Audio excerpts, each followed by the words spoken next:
L'enquête que vous allez voir maintenant est plutôt terrifiante. Tout le mois d'octobre, la Cour d'assises de Paris a fait le procès des attentats de Paris de 1995. Il y avait à l'époque en France une vague terroriste qui était dirigée contre notre pays, à la fois sur le territoire mais aussi à l'étranger, notamment en Algérie. Le RER Saint-Michel et l'histoire de l'Airbus Paris-Alger. Oui, et puis les moines de Tibérine assassinés, des gendarmes assassinés à Alger. Enfin, en tout, il y avait eu 23 morts et une centaine de blessés.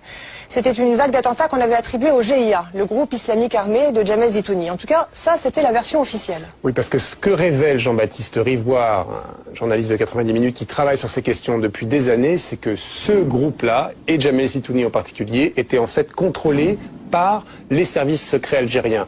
Voici l'organigramme secret des vrais patrons de l'Algérie. À droite, les forces militaires proprement dites. À gauche, les services secrets du DRS, la redoutable sécurité militaire. Ce sont en fait les militaires qui dirigent l'Algérie. Le patron de l'armée en 1992, c'est le général Nezzar. Un homme de l'ombre qui n'avait pas hésité à faire tirer sur la foule lors des émeutes de 1988. Devant notre caméra, un jeune Algérien tente de nous empêcher de poser des questions. Soyez gentils. Laissez-le tranquille. Est-ce que les attentats de Paris, c'est grave? Oh, c'est les agents, là. Ce monsieur, vous dites, qui reste tranquille, là. Les journalistes, là. Je leur ai parlé gentiment, ils étaient pris, comment ça s'appelle maintenant? C'est moi, monsieur le général des assemblées. Non, moi, je vous parle, là.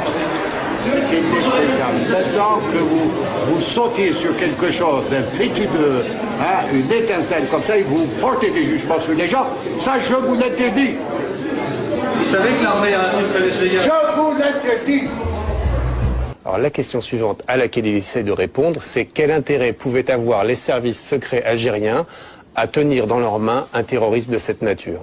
Jean-Baptiste, qu'est-ce qui fait que tu as des doutes, toi, sur la version officielle et que tu te mets à enquêter ?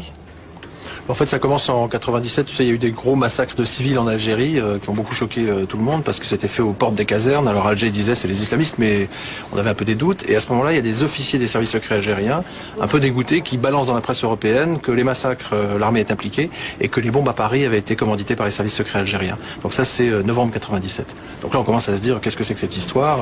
Mais c'était la presse anglaise à l'époque qui avait sorti ça. C'était d'abord la presse anglaise, puis Le Monde à Paris quelques jours plus tard. Donc deux officiers qui disent c'est les services algériens, c'est nos services qui ont commandité les attentats de Paris. Et au printemps de cette année, il y a eu un truc assez déterminant, c'est qu'il y a un militaire algérien qui sort du pays, qui s'enfuit et qui dit la hiérarchie m'a demandé de devenir l'adjoint de Zitouni. Jamel Zitouni, il rôde à la caserne. Qu'est-ce qui se passe? Il rôde, donc il est convoqué, il vient, il rôde, donc il nie normalement comme un officier. Qu'est-ce que ça veut dire ça? Ça veut dire que c'est un agent qui recevait ses instructions de la part de nos chefs. Zitouni circule librement, en effet. En juillet 94, il est même aperçu au siège des services secrets dans la banlieue d'Alger. Jamel Zitouni était-il dans l'une des deux voitures qui, mercredi dernier, sont entrées par surprise dans la cité d'Ainala, près d'Alger? C'est ce qu'affirment aujourd'hui les services de sécurité algériens. En fait, c'est tout à fait autre que ça, puisque Zitouni était déjà manipulé, recruté par le chef, par un des chefs des services opérationnels de la sécurité militaire, enfin ce qu'on appelait la sécurité militaire, mais c'est en fait la DRS. Ce chef-là s'appelle le colonel Tartak Bachir. Et donc c'est ce colonel Tartak Bachir qui avait en fait monté toute cette opération de Ain Allah, où des gendarmes ont été tués. Qui soutient ces gens-là? À part la France. La France est leur principal soutien. Je ne dis pas la France, mais certains services français, certains services spéciaux français, certaines sphères politiques françaises, bien connues, aident ces gens-là. Quand Zitouni est tué dans le maquis en juillet 96, il a rempli sa mission. Forcer la France à soutenir le régime, assassiner une bonne partie des intellectuels islamistes et terroriser la population algérienne.